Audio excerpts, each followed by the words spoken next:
What's going on, everyone? It's Mike back again, and I'm in different surroundings. I am on holiday, as you know, which means I will miss the Southampton game. A funny story, I'm actually in Southampton. So, Everton played Manchester United yesterday, and it was a shocker. It was an absolute shocker. It was bad. There's no sugarcoating it. There's no mincing its words. The performance was poor. 3-0 down after half an hour, 2-0 down after 15 minutes. Second goal, Maguire's header was a joke. The Fernandes free kick was decent. The first goal, Jordan Pickford, shocker. And the fourth goal was what it was. But I'm really concerned about the season. I wrote a tweet the other day saying how, I was going to be positive about this season. I was just going to get on with it. Rafa wasn't necessarily the first choice, but I expected him out of a lot of managers to be the manager, and I said I'd back him, and I will back him. I'm not going to sit here and turn my back on him, but I need more out of the players, and I was really concerned by the team that he put out yesterday. In my mind, is as close to the first team as we're going to get without injuries to certain players. Like it had Allen, it had Decore. You'd probably put Mina over Keane. We've got no right backs, so Coleman's in. Pickford starts, Godfrey next to him.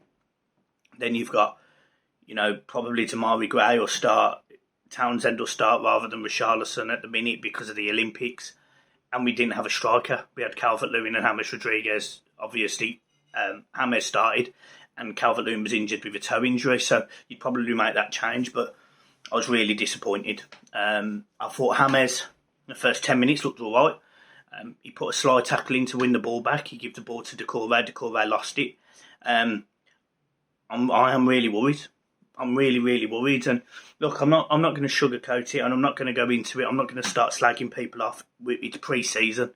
I've heard chants of you fat Spanish waiter. I've heard people saying that he should be sacked before the season's even started. I was reading comments and tweets yesterday from people saying, sack him at half time and give it to Duncan.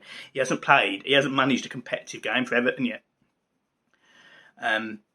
I'm prepared to give him his time and his due to sort out whatever problems we have. I'm really concerned by the lack of spending, but we already know about that. Rafa could be a yes man. He could be a yes man because, Rafa Benitez has come into this club. He's used to working under restraints. He had restraints at Newcastle, and I'm really concerned by that as well. But we sort of knew that it would be bad this season. Maybe under Ancelotti it wouldn't have been as bad because I think Everton would have had to spend some money to appease him. But now he's gone, it doesn't matter what Everton do. It doesn't matter what the board do because at the end of the day, they get to pick and choose. So, yeah, I'm really concerned. I'm really, really concerned about this season. I think we're going to be in for a real dogfight. I think me and Millsy will talk about it a little bit more tomorrow, but I think for season predictions, I think it's not going to be great. It's not going to be great. When you look at the teams who have improved around us, you've got Leicester, who won the Community Shield yesterday. Brilliant. Great stuff. You've got Aston Villa, who have improved tenfold. The recruitment over the last 2 years from Aston Villa has been staggeringly fantastic, really, really good. And there's not a player in that Villa side in their starting 11 that I probably wouldn't want to sign. Think about it from start to front. They've got literally players all over the pitch that can play good football. You probably go Luca Dean over Matty Target. Midfield, I think it's difficult. I think John McGinn's exceptional. I think Douglas Luiz is a very good footballer. You'd argue over Allen and Decore. Certainly over Allen showing yesterday. I'm really concerned by him as well, but I'm not going to jump on his back. Creative wise, they've got Buendia. They've got Leon Bailey. They've got Traoré. They've got all sorts of players, and then they've got Ollie Watkins and Danny Ings. Aston Villa finish above Everton all day of the week, in my opinion. So, with Leeds already finished above us, Arsenal, you throw Villa in there, I think West Ham could potentially finish above us this season. I think you're looking at 12th. I think Everton are looking at 12th this season. I think it's a real shit show. And if I go back 5 or 6 years ago, Everton finished, in Europe, consistently. And then if I go back even further, if I go back 10 or 11 years, we had David Moyes and we consistently challenged the top 4, top 6. We were in and around it every single season. Every single season, I remember there was a couple where we fell short, but every single season we were in thereabouts. We battled for everything, and I just don't see it. I just don't see that spirit, that Everton in this team right now. And this is why I've got to give Rafa time. However, I think it's going to be very quick where fans will turn their back on him, like me. I'm not saying that I'm going to call for him to be out in 19 games halfway through the season. Like, I'm not. But I don't know. Because if the performances are horrendous and we start really poor on a run of games where we've to be fair, got fixtures we can win, then I don't know what I'm going to be. I don't know what I'm going to be, thinking or expressing on this channel, because I don't want that. I really don't want that sort of shit. But I think we deserve better. I think we've deserved better for a long, long time. And I think realistically, we're a little bit short of it. I think we're a little bit short of where we should be. I think we've spent £400 million and our recruitment's been horrendous, bar a few players, and Brands is to blame for that as well. We are where we are as a football club, and where we are as a football club is a mess. When Mashiri come in, he was talking about spending power of Spurs and things, and we've outspent Spurs. We've outspent the majority of the Premier League, but we've spent it on players who are shit, and we've known they're shit.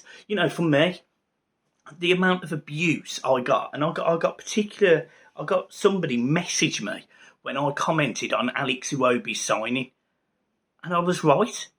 I was right. I've been right the whole time in terms of that. In terms of people like Klassen, I was right. In terms of Rooney, Sigurdsson, I was right. He put us back years. Even when I look at Allen, I'd question Allen signing at this moment in time.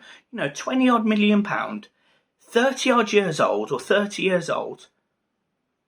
And Allen yesterday did very little, and yet you've got people who, instead of digging out Allen, are digging out Tom Davies, which again, look, I'm not Tom Davies' biggest fan, but equally, he's not our biggest problem. So I'm really on the fence as to how happy I am at this moment in time as an Everton fan. And I think it's a real struggle. I think the fact that we've got a first home game and then 2 away games, I think that's difficult. To think it's Leeds and Brighton. So Leeds, who knows what they're going to be this season? Who knew last season? So who knows this season?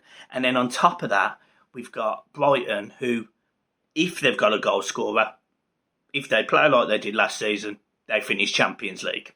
It's just a fucking mess. So, yeah, real concerned, really worried.